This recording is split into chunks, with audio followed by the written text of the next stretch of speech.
Heyo, it's Kevin again, and I'm back with another movie review. Today, I will be talking about Maleficent, Mistress of Evil. This is the sequel to the 2014 film Maleficent, and in this movie, Aurora is now Queen of the Fairies in the Moors, and she is going to marry Prince Philip, who has now been recasted because the original actor is busy playing Dick Grayson on Titans. So at least he's going to have something to do.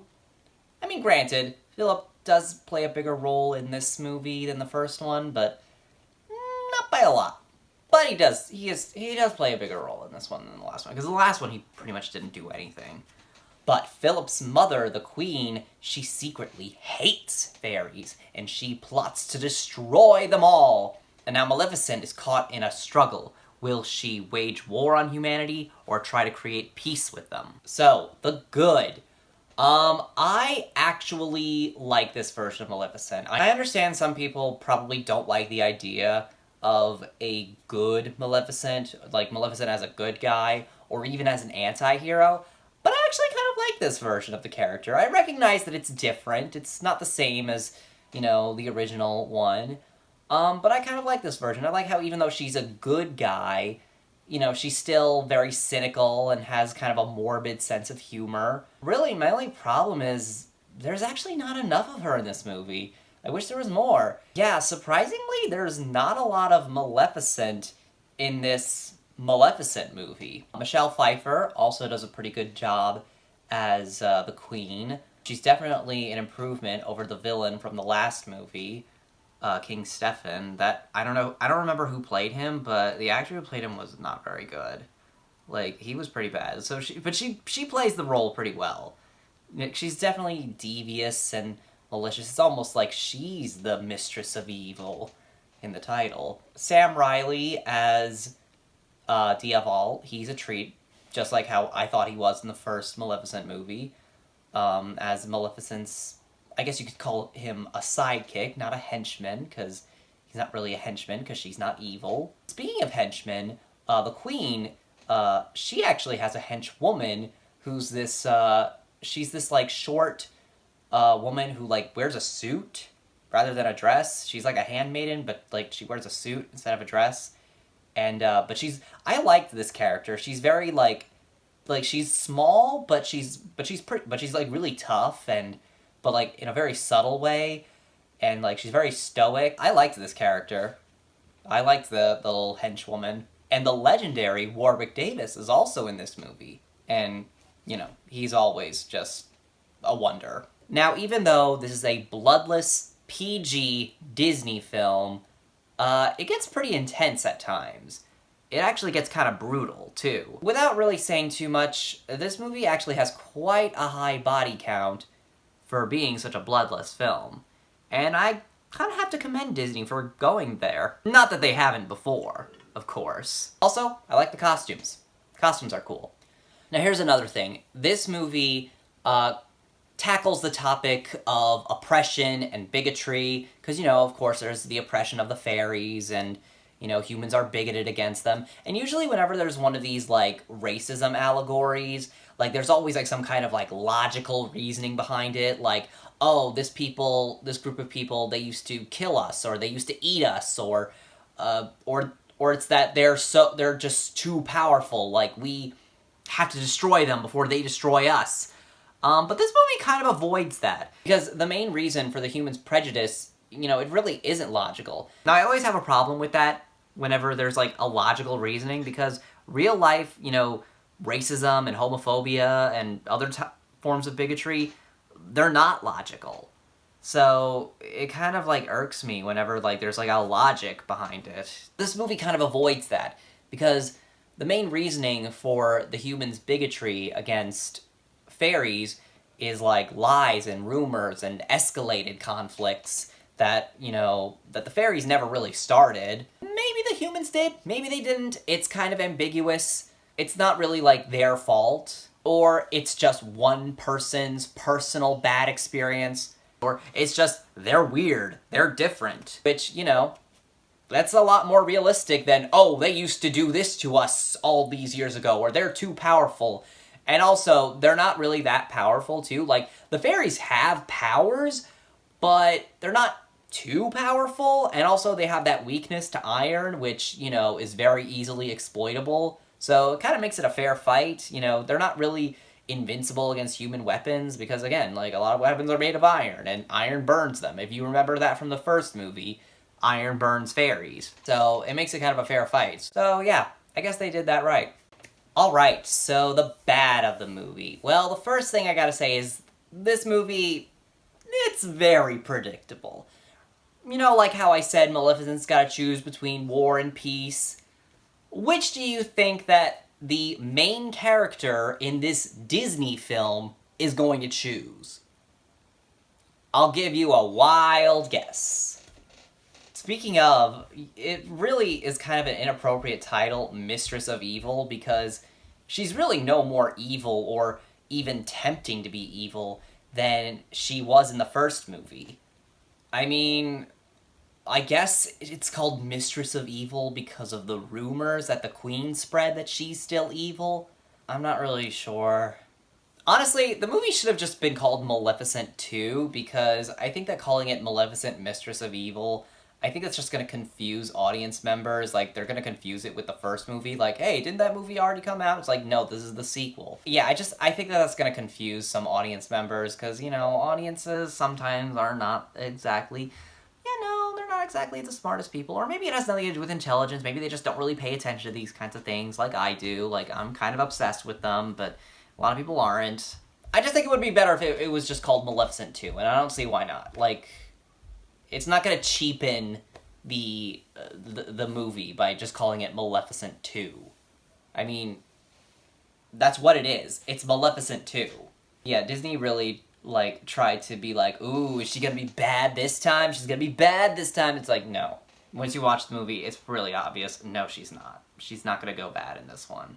There's a lot of CGI in this movie, which, you know, you probably expected from, you know, a Disney live-action remake movie. Well, not really a remake, but whatever. Reimagining, I guess you could say. Yeah, there's a lot of CGI. Some of it is good. I saw this movie in 3D. Some of the effects looks pretty good, like some of the aerial shots, but some of it's not good. There's this one particular CGI hedgehog fairy thing that the movie is trying to convince the audience is really cute, even though it's really not. I know, ugly CGI hedgehog, insert Sonic joke here. Yeah, I really don't know why they went with a hedgehog. Like, when was there ever a hedgehog in either the first Maleficent movie or the original Sleeping Beauty movie? Did they just need a cute, marketable character in the movie? Or why not use the three fairies? Or that owl that Aurora danced with that one time, and that's always on merchandise with her. Speaking of the three fairies, just like in the first movie, they're pretty annoying and, frankly, an insult to the original characters, Flora, Fauna, and Merryweather. But one of them actually does something pretty cool in this movie, and the other two sort of follow. I'll get to that in the spoiler talk. This movie has a serious tone problem. Like, sometimes it's just, like, really silly and lighthearted, like, to the point where it's almost like a goofy comedy. Almost like a Disney movie from the 90s. Like a live-action Disney movie from the 90s. Like, you know, one of those, like, whoa! It gets to be pretty silly at times, but then it gets, like, really grim and brutal. Like I said, it gets brutal. Like, there's a body count in this movie. But then, like, all of a sudden it's like, uh-oh! Whoop! Whoop! Whoop! Whoop! This isn't really much of a criticism of this particular movie, but there's a point in the movie where Maleficent meets the others of her kind, you know, fairies who look like her, they have horns and wings, and it just kind of makes me think about how, like, why she even has wings in these movies in the first place. Did the creative team of the first movie think, oh, she's a fairy, and fairies have wings, so therefore we have to come up with a reason why she doesn't have wings? And maybe that can even be her main motivation. But it's like, fairies don't have to have wings, though. Like, there's no rule that fairies have to have wings. Fairies don't even really need to fly. That's why fairy and flying are two completely different Pokemon types. No, but seriously, there's no rule that fairies need wings. I mean, look at Cinderella's fairy godmother. She doesn't have wings. Or, heck, even in these movies, there's several fairies, creatures that are called fairies, that don't have wings. So, I don't know where this idea that, like, a fairy needs wings comes from. I mean, in the original movie, Sleeping Beauty, was it ever implied that Maleficent ever had wings or needed wings? Because, like, she can teleport, she can turn into a ball of fire, she can turn into a swirling vortex, or heck, she can even turn into a giant winged dragon. Like, she really doesn't need wings. It's like, she doesn't need them. But I guess she does now, and now there's a whole group of fairies that look like her, that have horns and wings. So, yeah, we're stuck with that. Last criticism that's not spoiler related I want to talk about. I don't like Philip's hair. I don't like the hairstyle they gave Philip in this movie. That just doesn't look good on him. Because that guy's a handsome actor. He's a handsome guy, but that hair doesn't look good. I'm sorry. I know that's kind of a minor nitpick, but it just kind of bothered me. Okay, so, spoiler talk. So, Maleficent meets up with the others of her kind, the Dark Fae, as they're known, who all have horns and wings like she does. And there's two in particular that she meets that pretty much represent her internal conflict. One of them is played by Chiwetel Ejiofor, and he wants to create peace with the humans because, you know, humans hunting them down. He's just like, I want to, like, make peace with them so they don't hunt us down anymore. And personally, I think that he makes a better good guy than a bad guy, just my opinion. And the other one is played by Ed Skrein, who, he hates humans, and he wants to destroy them, or, you know, he wants to go to war with them. And he also is, like, a masochist, too, because, like, because you remember how, like, iron burns fairies in these movies? Well, he likes to, like, take iron and, like, put it on his skin, and it burns him, and he's just like, yeah. And I was just like, what is with Ed Skrein and playing these, like, masochist characters who love pain? I mean, you know, not that I'm complaining. So and this is also kind of parallel to the king and the queen, like, because the king wants to make peace with the fairies, and the queen's like, and, you know, as we mentioned, the queen hates them, so, yeah, the king's like, oh, this will be a great opportunity to make peace with the fairy folk, and Philip's like, well, yeah, but, you know, it's not really the point. I just love Aurora. And he's like, yeah, but, you know, it's like, you know, an added bonus. And it's also revealed that Maleficent is an especially powerful Dark Fae because she is a descendant of, or a direct descendant or incarnation or whatever, of the Phoenix, which is the source of their power. And, yeah, it's called the Phoenix. Not a very good year for phoenixes, I gotta say. I kind of wish that they would come up with something a little more creative than just the Phoenix. Like, I don't know, it could have been the Black Phoenix or the Dark Phoenix. Or maybe instead of a phoenix, it could have been, I don't know, a dragon?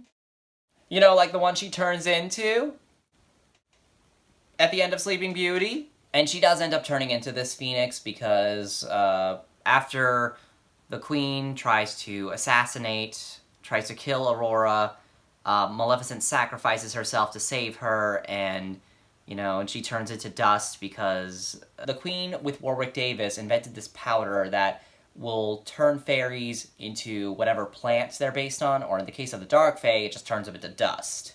So it basically kills them. So she shoots Maleficent with this anti-fairy powder, and Maleficent turns into dust, or ash. And we know what happens with phoenixes. They rise from the ashes. So she turns into this phoenix during the climax of the movie. And it kind of looks like her dragon form, because it has her horns. So it kind of looks like her dragon form if her dragon was a bird, pretty much. So remember how I said this movie gets pretty brutal? Well, there's one particularly brutal scene where all the fairies in the kingdom, they get invited by the queen to the wedding, but wait a minute, the queen hates fairies, so there's something's up. And Diaval even notices when Diaval, who by the way is a human is in his human form at this point, because Maleficent's not there to turn him back into a raven.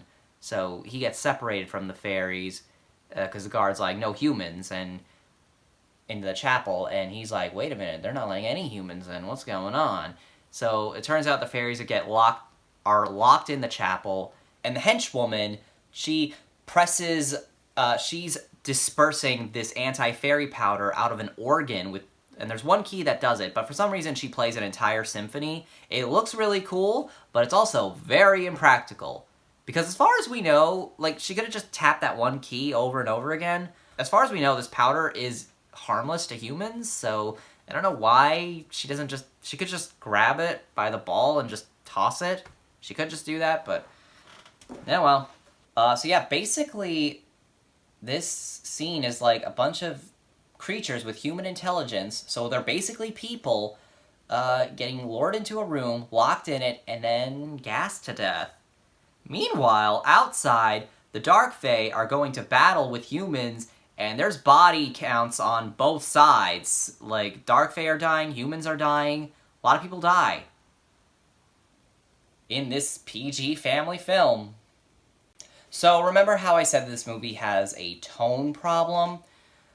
Well, okay, so I should probably mention first that the king in this movie gets cursed by the queen. The queen manages to somehow grab a hold of the needle that Maleficent used to curse Aurora with in the first movie. She grabs that needle and pricks the king with it secretly behind everyone's back and frames Maleficent for it. And the king falls under the same curse, the sleeping curse. And... you know, and they even try to break it by having... Philip's like, well, true love's kiss breaks the spell, so mother, go kiss him. But she does, reluctantly, but she actually doesn't, and it doesn't work because she doesn't actually love him. She doesn't even kiss him, really. She just whispers in his ear, you wanted peace, now you can rest in peace.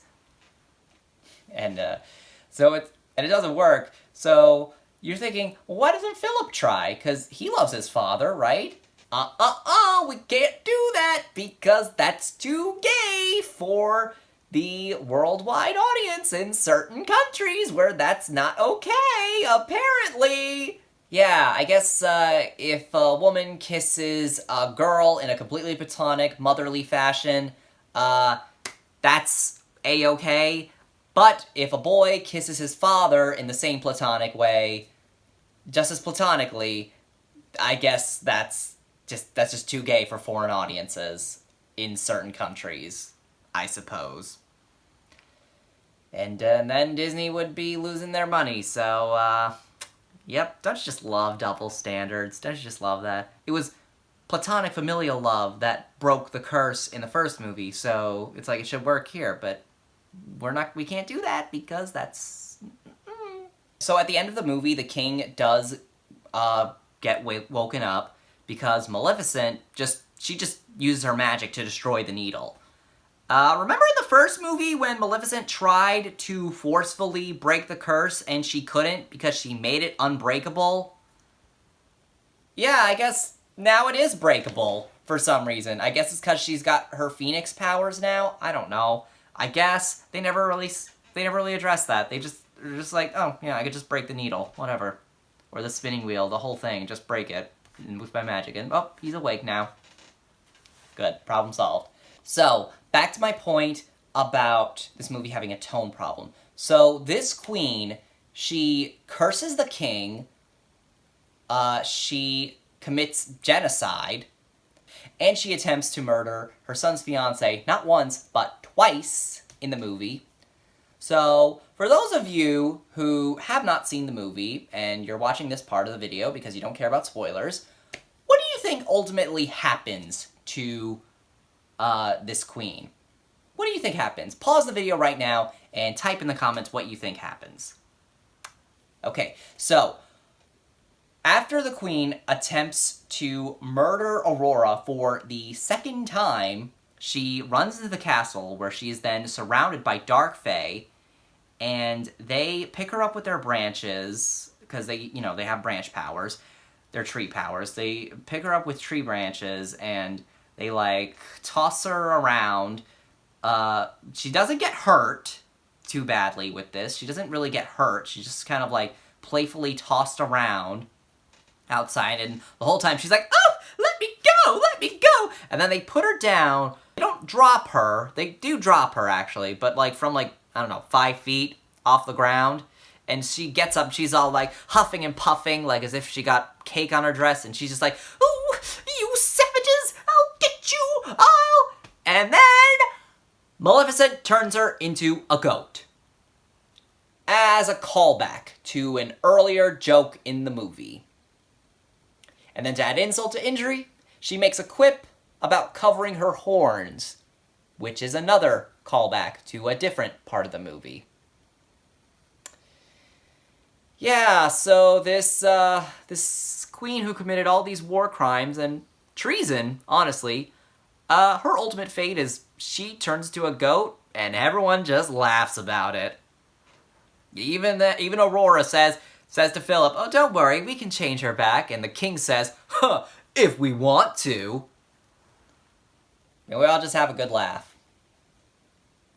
The villain in the first movie fell to his death by getting thrown off of a tower. And even the henchwoman gets axed off in this movie. Yeah, one of the fairies one of the 3 good fairies, remember how I said one of them does something cool? Well, she sacrifices herself in order to stop the machine from spewing any more powder, and the other 2 knock the henchwoman off of the balcony of the chapel, and then even though we don't see the henchwoman die, we never see her after that. So, as far as we know, she died. She fell and probably broke her neck. Yeah, so henchwoman gets killed, but the main villain doesn't. That's great. Speaking of the fates of henchmen, so I mentioned that Warwick Davis's character invented this anti-fairy powder. Well, it turns out that he actually is a pixie who got his wings cut off the same way that Maleficent did in the first movie, and now he works for the queen to come up with this powder. And if you're wondering what his motivation is for trying to destroy his own kind, I can't tell you that, because the movie doesn't tell you that.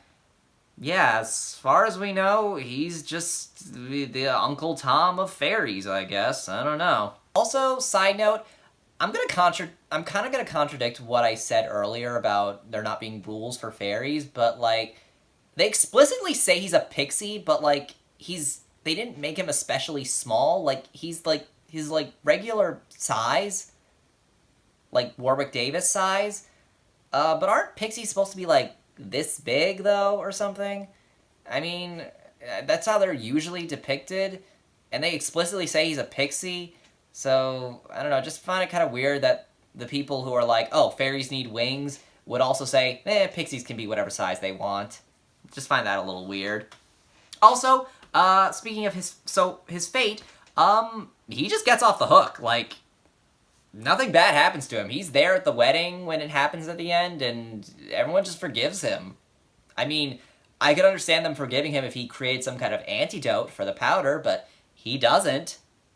But they're just okay with him working to massacre his people anyway. I mean, I don't know, maybe he was forced to. I don't know, maybe he felt like, oh, well, I don't have my wings anymore, so I can't go back to fairy kind. I don't know, maybe. So, final ranking. On a scale of bad, okay, good, and great, I give Maleficent, Mistress of Evil, an okay. I don't think it's really bad, because, in my personal opinion, I hold the Maleficent movies higher than, say, the other live-action Disney remakes, because, at least these movies are doing something different. Because, all of these, like, live-action Lion King, live-action Aladdin, and, apparently Dumbo did something different with their movie, but I didn't see Dumbo, so I can't comment on that, but I feel like at least with Maleficent, like, it's a different angle of the story. It's not better than the original, but it's different. It's not even as good, but it's like, it's different, and I can appreciate that for trying something different. It's the same thing with Christopher Robin. I think Christopher Robin is probably the best out of these live-action Disney movies that have come out recently, because at least that one does something different. Although, really, Winnie the Pooh's not really one story, so you can really do whatever you want with Winnie the Pooh, but that's different. Do I think there's going to be a third Maleficent movie? I kind of doubt it, but yeah, I didn't think they were going to make a sequel, so I don't know. Yeah, so I give Maleficent an okay, because, you know, I like some things about it. It's not a lot of things, but there's definitely worse movies out there, and it's kind of a low okay, but I do hold it higher than the live-action remakes. Well, that's all I've got for now. I'll see you guys next time. Don't forget to like, comment, and subscribe, and I'll see you next time. Bye-bye. Whoosh!